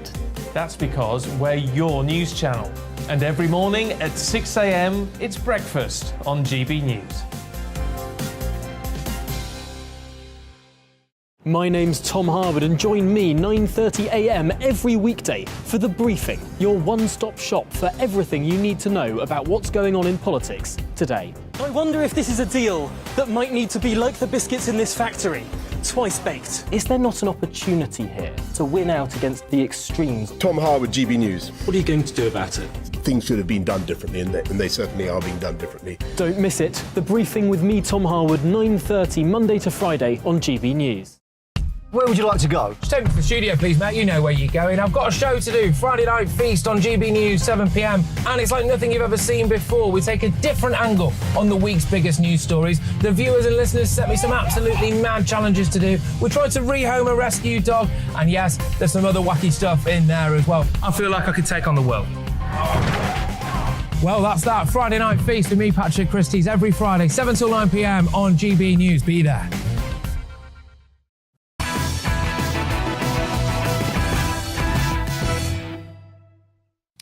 And let's return to tomorrow's news site now in our Media Buzz. More front pages have just been delivered. The Guardian leads with militant union bosses threatening a general strike as rail workers voted for fresh action on the railways. RMT union Baron Mick Lynch called for widespread strikes in retaliation to ministers' threats to curb industrial action, warning of the biggest resistance mounted by the entire trade union movement. The Eye also leads on alleged threats of a UK general strike if Liz Truss becomes PM and takes on the union's Margaret Thatcher style. And she really must. In the Daily Telegraph, the UK's National Security Advisor, Sir Stephen Lovegrove, has warned that the West must not stumble into nuclear war with China. Yeah, that would be helpful. This comes amid clear concerns that Beijing was expanding its nuclear arsenal. There's also an image of Angela Rayner alongside her bloke, Sam Tarry. The Transport Minister was sensationally sacked today by Keir Starmer after he joined a rail union picket. And the Daily Mail leads on a key victory for women's rights and free speech today after barrister Alison Bailey won a discrimination case against her old employer. Alison, an ally of J.K. Rowling, was sacked for standing up to controversial LGBT lobby group Stonewall. Judges ruled she was unfairly dismissed by her chambers, and good on her. The Daily Star has some tip-top advice to stop a drought this summer, and grease is the word. The paper suggests not washing your hair, taking a 5-minute shower and using the same dirty teacup all day. I'm not going to be following that advice. More in the Media Buzz now with tonight's superstar panel. The esteemed political journalist John Sargent, the businessman and activist Adam Brooks, and the broadcaster Ashley James. Now, we all know art is subjective, but this next piece is only likely to win prizes for virtue signaling and probably racism too. Madness of Crowds author and Spectator associate editor Douglas Murray spotted a new installation by French-born black artist Nadina Ali in London this week that controversially demanded, quote, "Hey, straight white men, pass the power." He captioned the provocative shot, perfectly normal instruction spotted in Southwark, London. Anyone else spot a backlash coming? Since Douglas shared the snap online, political blogging website Guido Fawkes revealed the organisation behind the stunt has received more than £3 million in taxpayer funding since 2018. It sparked calls from the Taxpayer Alliance to defund the Arts Council of England, which contributed £1.8 million of that sum. Here's what the group's Elliot Keck told our very own Tom Harwood earlier today. The organisation behind it certainly received a lot. What should the policy response now be? Well, our policy response is very simple. The Arts Council should be defunded, so it costs, we think, about £400 to £500 million a year, and that's money that could be put back into taxpayers' pockets. And taxpayers will use that money. They use the money that they see in their pay packets in order to consume culture, go to museums, go to art galleries, go to shows, whatever it is. So our policy is very clear. We need to defund the Arts Council. Artichoke Trust says it works with artists to create, quote, unique large-scale experiences that appeal to the widest possible audience, despite it taking aim at one of the largest demographics in the country. I mean, the issue I have with this, Adam Brooks, is that there's absolutely no way that the Mayor of London, that the police would allow this poster to be up if they were talking about any other racial or ethnic group in the country, if they were talking about any other sexuality. Yep. You know, Douglas Murray writes in tomorrow's edition of The Spectator, you know, if this poster said, "Gay men, give up all your money," or, you know, it just, you know, you just know it would be considered a hate crime. But because it's about straight white men, it's completely acceptable. As a straight white man myself, I'm starting to feel a little bit sort of targeted with things like this. And I can see how, you know, people could become sort of angry and extreme if these sort of things keep appearing. You know, it makes people feel targeted. It's racist and it's divisive. And I can't believe that's allowed to be up. Well, John Sargent, as Douglas Murray also says, and very good article, by the way, in tomorrow's Spectator about all of this, he says, you know, for the unemployed bloke walking out of his Southwark council estate, he's probably thinking, what power do I have to pass exactly? No, of course it is. But it's meant to be provocative. It's meant to be bold, exciting, and all the rest of it. I can't say it would excite me if I saw this. I can't say it would draw me into whatever activity I'm expected to be drawn into by. This is always the problem about government money, which has got to be serious and boring, frankly, being given to things which try to be on the edge to excite and interest people. So my feeling about this is I would like to know more about this particular artist. Is there any art involved? Is he, in fact, artistic? I have no idea. She. So that just shows how much I know about them. But the Artichoke Trust, I mean, it doesn't leap to mind as a famous organisation that I should know about. And one wonders whether or not this, you know, whether it works through. If in fact, oh no, this is just one project or one this or one that, well, then it's up to the Arts Council to look at it and certainly review it. I don't object to that at all. But the idea that we, on the basis of what we can see here, think, oh, well, this is obviously, you know, it's appalling and it's racist and all these other things, I think you've got to be careful about overreacting when, in fact, this can be on the edge of satire. And all right, but maybe it's being satirical. Maybe it's trying to be funny. Ashley, do you think this is racist? Look, I don't necessarily agree with the stoking of culture wars on either side, but I think it's interesting, Adam, that you say that suddenly you feel targeted because as a woman, I'm a white woman, but as a woman, I feel targeted with things that could threaten my life, like, as every woman is. Like, we fear for our lives because of inequality. 1 in 3 women are killed by a man one every 3 days. And so you're threatened by a poster, but that's hardly art is a form of expression, whether we agree with it or not. And I think it is dangerous territory to say that if you don't agree with art, then you need to defund What about the fact that artist. It's partly publicly funded? Yeah, but whoever it was saying that we can go to museums with public money, but if there's no art, and art has always been a form of expression, whether you agree with it or not, and also this person, I think, a black woman, she is. It's not really art, though, is it? It's like a political poster. Fundamentally, it's not a piece of art. Art is people sort kicking of political, walls. but also we're all talking about it, so it's doing its job because you think people will be angry? I think this could cause extreme behaviour by people that have had enough. So it's actually stoking division. I think it stokes. There is already division. Like, there are real threats and inequality to black and ethnic minorities and to women. As Douglas they are Murray real says, threats. would it be acceptable for there to be a poster up which said "Gay men hand over all your money"? Would that be acceptable? No, of course not. But so they, why is they it already acceptable when face it's straight white? They already face oppression. And by the way, I empathise so much as someone from a working class background with the white working class male who is overlooked. Yeah, because by the way, they're the most deprived. I know in that. British I know that, which is why I'm saying I don't always agree with the stoking of culture wars, but I think it's very dangerous territory to say that because we don't agree with art, or someone personally, that we need to get rid of that art. I can't help that I'm white and I'm straight. No, of course you can't. But you can also acknowledge your privilege. Even looking at MPs, 65% are men. We see what happens but what about when there is not that young lad? representation. What about that young straight lad from the Southwark Council estate who statistics prove has no more privilege than any other group in society, yet he still has to see this poster? I'm not disagreeing with you. And like I said, I don't necessarily think it's a good piece of art. The idea that this is such a frail person would pass this poster and say, oh, my God, I'm white man, but look, I'm finished. I just think it's like all of this critical race theory stuff. I think it's divisive.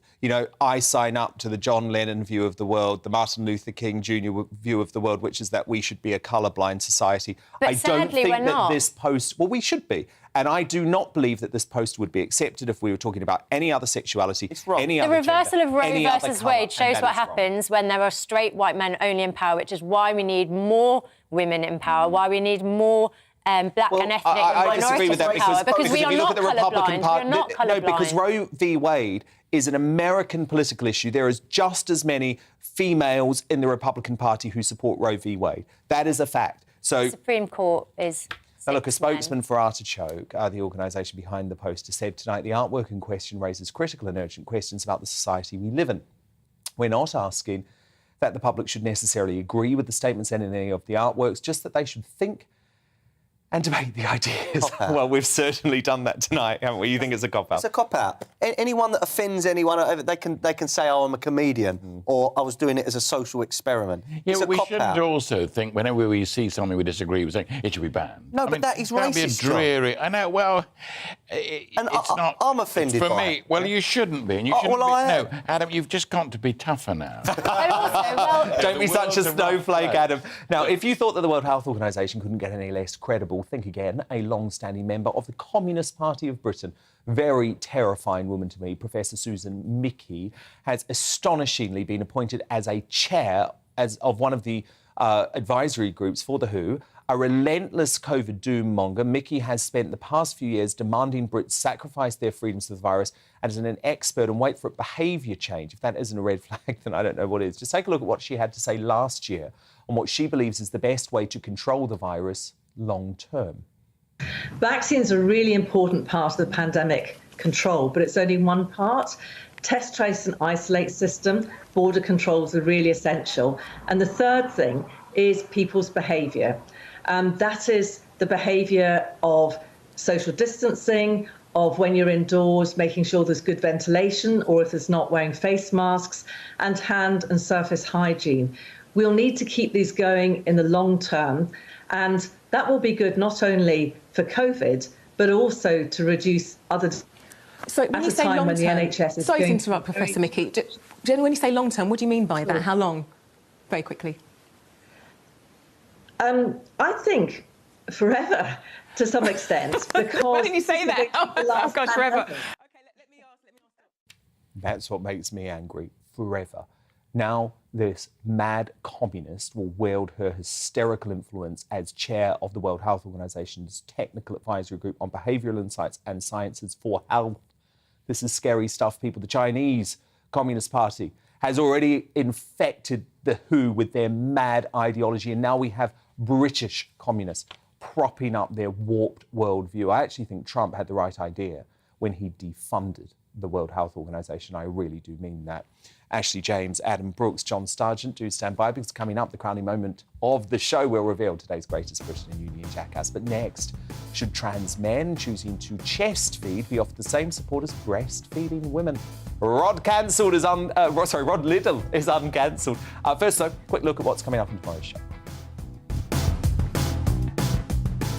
Coming up on Dan Wootton tonight is Britain's COVID inquiry asking the wrong questions about our pandemic response. Professor Sinitra Gupta, co-author of the Great Barrington Declaration, is demanding to know why the efficacy of lockdowns is off the table. She'll join me live. Can we trust Rishi Sunak to tackle the Channel crisis? Political firebrand and former Brexit Party MEP Anne Widdecombe gives her verdict. Plus, there's unfiltered opinion from social media sensation Zubi and my superstar panel. Top Daily Mail columnist Sarah Vine, conservative commentator Dominique Samuels, and author and broadcaster Amy Nicol. That's Dan Wootton tonight, Monday to Thursday from 9 p.m. till 11 p.m. on GB News. But it's time now for Uncancelled. And this is where Britain's top commentators speak out on controversial issues without the fear of the cancel culture sweeping the rest of the media. And a new guidelines for the way trans men are cared for before and after giving birth. Doctors have been ordered to help with, quote, chest feeding in the same manner as biological women who breastfeed. The demand from the Royal College of Obstetricians and Gynecologists is part of a raft of overhauls in cancer screening, childbirth and fertility treatments to make them more inclusive for transgender and non-binary patients. The college says new parents who are biologically female but have transitioned to become male and may still be able to express milk post-surgery should be given the same support as women when it comes to feeding their babies, and ask for their preferred method. Other recommendations include allowing trans women on female hospital wards even if they retain male genitalia. Phil Rowland, the doctor who helped draft the guidance, said, "We know that trans people are more likely to have poor experiences when accessing healthcare, and we can do better." Rod Liddell, What do you make of this? We've had your Conservative government, Dan, for what now? 12 years? 12 years. Certainly 7 years. 7 years untrammelled. It goes on and on and on, and nothing ever gets done about it. If you took a poll tomorrow, there was a poll quite recently about what people think about the trans issue generally. So, for example, should transgendered, i.e. men who have transgendered into being women, should they be allowed on hospital wards? Should there be separate toilets, or should they be allowed into women's toilets? 98%. You know, we're not talking about a small margin here. This is the entirety of the population finding this whole stuff an utter absurdity, and yet still it goes on, driven by elites which are in thrall to one or another groups such as Stonewall, who are one of the groups which are pushing this kind of rubbish, and the NHS. And the NHS, you will remember, Dan, not so long ago when the government announced that henceforth transgendered women should not be allowed on to women's wards, the National Health Service responded by saying, oh yes, they will, and we will continue to make sure that they are, and we should defy the government. So all this stuff is way beyond control, and it is pursued by an elite which has no hegemony, has no support within the population, and most crucially, of course, has no support within within science. The interesting thing about this, of course, is that if you are a woman who has transgendered into being a man and you find yourself pregnant, I would suggest that that is an indication from someone, perhaps God, perhaps your own body, that you are not a man. You are actually a woman. And that is why you are pregnant and about to give birth to a baby. And it seems to me that it's as straightforward and simple as that in many cases. And I mean, Rod, I think one of the most concerning aspects of all of this is the safety, the question of safety. Because, I mean, Rod, we have literally seen rapes on hospital wards of biological women. And this is why women feel they are not protected. Not only have we seen the rapes on hospital wards of women by transgendered women, or men, I forget what term I meant to use, by men, rapes by men, let's be clear. We've also seen that when those rapes occur, and this was the disgrace which happened only about 8 or 9 months ago, the NHS staff instructed to say that there were no men on the ward, so it couldn't have been a rape by another patient. And of course, by that, they meant that they had classified this person as being a woman, despite the fact that the person was, by every possible criteria, apart from the make-believe world that these people, and Alex, I have to say, live in, that was actually a man. You know, and something has to be done. You know, we've talked about this before, about trying to roll back this tide. And there was a kind of hope that if Kemi Badenoch had got the Tory leadership, that might have happened. I think there's probably a bit more hope with Liz Truss than there is with Rishi Sunak, but hardly at all. And it's hardly figured at all in the various pitches which both of them have made. No, and not one question asked about it, Rod. Not one question asked about it in any of the debates. Indeed. But I would put this to and I've written about this in The Sun for tomorrow, to Liz Truss and to Rishi Sunak. If you made these idiocies a major part of your platform, you will get an awful lot of support that you didn't think you might get. You know, when I wandered around the Red Wall seats at the last election, these things were considered really important, more important in many cases than tax rises. You know, this was stuff that was on a par with living conditions and poverty. You know, it was really important to people, and that's why Jeremy Corbyn got such a good thumping. And I think that if one of them Because we've had I say it again, Dan, we've had a Conservative government, pure Conservative government, for 7 years, done nothing. Absolutely nothing. It's got worse during that time. I absolutely agree that this shouldn't be considered some sort of fringe issue in this campaign. And the frustrating thing for me, Rod, is that I know Liz Truss completely agrees with you on all of these points. And actually, she has been a huge advocate in government. Even when she became Foreign Secretary, she demanded that she kept the women and equalities brief. And she's actually one of the people who was standing up for the correct definition of women against people like Penny Mordaunt, for example. But it's almost like she's told by aides and advisors, oh, don't talk about it. And it's like, I agree with you. No, talk about it. This is important. It matters. Yeah, I think it's an important thing. It's one of the things that Boris Johnson said just before he left. It's not about Twitter.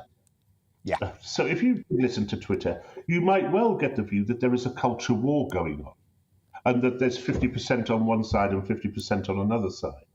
But there really isn't. This is where Johnson was right, that there is a tiny insurgency and then the rest of the country. Yeah, and, totally. It's about common sense. It's about common sense. And if the Conservatives could grasp that, I think it could be a vote winner for them. Rod Liddle, amazing as always. We'll speak next week, and that column sounds brilliant in The Sun tomorrow. Both sides of the story here on GB News. Dr. Edward Morris, president of the Royal College of Obstetricians and Gynaecologists, said this is an important guideline which aims to improve the care and experiences of transgender and gender diverse individuals accessing obstetric and gynaecological services. Time now to reveal today's greatest Briton and Union jackass. The superstar panel return. John Sargent, who is your greatest Briton? Covering politics in Northern Ireland. David Trimble, Lord Trimble, a great man. He could be tetchy sometimes, but he was a marvellous person as a reporter to meet. He was always courteous, sometimes a bit tetchy, but what a wonderful man. Sorry he's died. Adam Brooks, your nominee. My nominee is Kate Nichols, OBE, who's the head of UK Hospitality. She's been very vocal in asking for VAT cuts across the board, which would help businesses, hospitality and the consumer. And Ashley James, your nominee for Greatest Britain. My greatest Britain, probably not going to win, is Mick Lynch for standing up for workers' rights and for speaking with so much conviction. I think he's a very compelling speaker and the Conservatives could learn something. No, you're not going to win. You're not going to win. But of course it has to be John Sargent and Lord David Trimble. Really shocking to hear of his death this week. Union jackass time now. John Sargent, your nominee.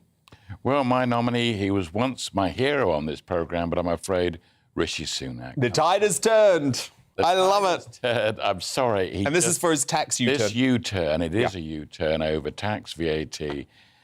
It's just not what he should have done at this point in the campaign. Absolutely. Adam Brooks, your Union jackass. Mine is honorary, and it's Dr. Tedros of the WHO for overruling his own advisors and panel and declaring a monkeypox emergency when there's been 5 deaths worldwide. And for hiring Susan Mickey. Ashley James, your Union jackass. I'm actually tempted just to automatically make it Rod Liddle every week, but it's not him. But I would like to just stand up for trans women and say they absolutely deserve to breastfeed and it's the right thing for babies. But it is Grant Shapps. If you want to blame anyone for industrial action, it should be him. He has ruled out meeting with rail unions. And as I mentioned earlier, strikes only happen when conversations don't take place. Yeah, no, let's not blame Mick Lynch at all. Nothing to do with him, is it? Nothing to do with him. Look, I'm actually going to go for Dr. Tedros and the World Health Organization. I completely agree with Adam's reasoning, but I am just so furious about the communist, hysteric Susan Mickey joining this organization that I genuinely think we need to defund the World Health Organization now. Adam Brooks, John Sargent, Ashley James, fabulous Wednesday night superstar panel. Thank you so much. I'm, of course, back again tomorrow night at 9 p.m. Headline is up next, though. Good night. Hello there. Welcome to your latest broadcast from the Met Office. Generally settled picture over the next few days. Some warm sunny spells around, but it does start to turn a little bit wetter for some as we move into the weekend. The reason for this is high pressure's in charge at the moment, keeping it largely dry. However, that does move out the way at the end of the week into the weekend. allowing weather systems to move in from the Atlantic, giving some spells of rain, particularly across the north and the west. Through Wednesday evening, fairly dry end to the day. We do have some showers across the Midlands, North Wales, moving northwards into northern England, parts of Northern Ireland, southern Scotland as we move into the early hours. But elsewhere, generally dry with some clear skies. Temperatures not as fresh compared to last night, holding up in double figures for many, 14 or 15 as a low. So a rather cloudy and warm start to Thursday morning. Though the clouds should break up, we should see some sunny